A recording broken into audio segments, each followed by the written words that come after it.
ಯಾಜಕ ಕಾಂಡ ಅಧ್ಯಾಯ 17. ದೇಹಕ್ಕೆ ರಕ್ತವೇ ಪ್ರಾಣಾಧಾರ. ಸರ್ವೇಶ್ವರ ಸ್ವಾಮಿ ಮೋಶೆಗೆ ಹೀಗೆಂದರು, ನೀನು ಆರೋನನಿಗೂ ಅವನ ಮಕ್ಕಳಿಗೂ ಹಾಗೂ ಇಸ್ರಾಯೇಲರಿಗೂ ಹೇಳಬೇಕಾದುದು ಇದು.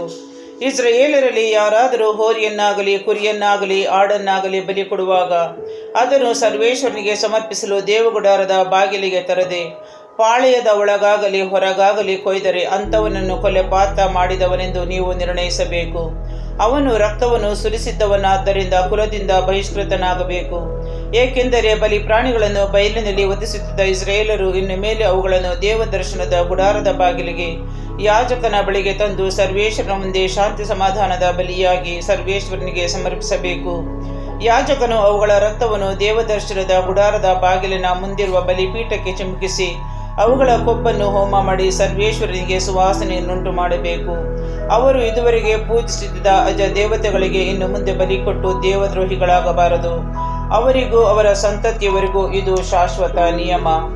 ಇದಲ್ಲದೆ ನೀನು ಅವರಿಗೆ ಹೀಗೆಂದು ಆಜ್ಞಾಪಿಸು, ಇಸ್ರಾಯೇಲರಲ್ಲಿ ಆಗಲಿ ಅವರ ನಡುವೆ ವಾಸಿಸುವ ಅನ್ಯ ದೇಶದವರಲ್ಲಿ ಆಗಲಿ ಯಾವನಾದರೂ ದಹನ ಬಲಿಯನ್ನು ಅಥವಾ ಬೇರೆ ವಿಧವಾದ ಬಲಿದಾನವನ್ನು ಮಾಡುವಾಗ ಆ ಪ್ರಾಣಿಯನ್ನು ಸರ್ವೇಶ್ವರನಿಗೆ ಸಮರ್ಪಿಸುವುದಕ್ಕಾಗಿ ದೇವದರ್ಶನದ ಗುಡಾರದ ಬಾಗಿಲಿಗೆ ತರದಿದ್ದರೆ ಅವನನ್ನು ಕುಲದಿಂದ ತೆಗೆದುಹಾಕಬೇಕು. ಅಷ್ಟು ಮಾತ್ರವಲ್ಲ, ಇಸ್ರಾಯೇಲರಲ್ಲಾಗಲಿ ಅವರ ನಡುವೆ ವಾಸಿಸುವ ಅನ್ಯ ದೇಶದವರಲ್ಲಾಗಲಿ ಯಾರಾದರೂ ರಕ್ತ ಭೋಜನ ಮಾಡಿದರೆ ಸರ್ವೇಶ್ವರ ಅಂಥ ವ್ಯಕ್ತಿಯ ವಿರುದ್ಧ ಉಗ್ರಕೋಪಗೊಳ್ಳುವರು, ಅವನನ್ನು ತನ್ನ ಪ್ರಜೆಯಿಂದ ತೆಗೆದುಹಾಕುವರು. ಏಕೆಂದರೆ ದೇಹಕ್ಕೆ ರಕ್ತವೇ ಪ್ರಾಣಾಧಾರ. ಆ ರಕ್ತವನ್ನು ನೀವು ಬಲಿಪೀಠಕ್ಕೆ ಪ್ರೋಕ್ಷಿಸಿ ನಿಮ್ಮ ನಿಮ್ಮ ದೋಷ ಪರಿಹಾರ ಮಾಡಿಕೊಳ್ಳಬೇಕೆಂದು ಸರ್ವೇಶ್ವರ ಅನುಗ್ರಹಿಸಿದ್ದಾರೆ. ರಕ್ತವು ಪ್ರಾಣಾಧಾರವಾಗಿರುವ ಕಾರಣ ಅದರಿಂದ ದೋಷ ಪರಿಹಾರವಾಗುತ್ತದೆ ಎಂದೇ ನಿಮ್ಮಲ್ಲಿ ಆಗಲಿ ನಿಮ್ಮ ನಡುವೆ ವಾಸ ಮಾಡುವ ಅನ್ಯ ದೇಶೀಯರವರಲ್ಲಾಗಲಿ ಯಾರೂ ರಕ್ತ ಭೋಜನ ಮಾಡಬಾರದೆಂದು ಸರ್ವೇಶ್ವರ ಇಸ್ರಾಯೇಲರಿಗೆ ಆಜ್ಞಾಪಿಸಿದ್ದಾರೆ.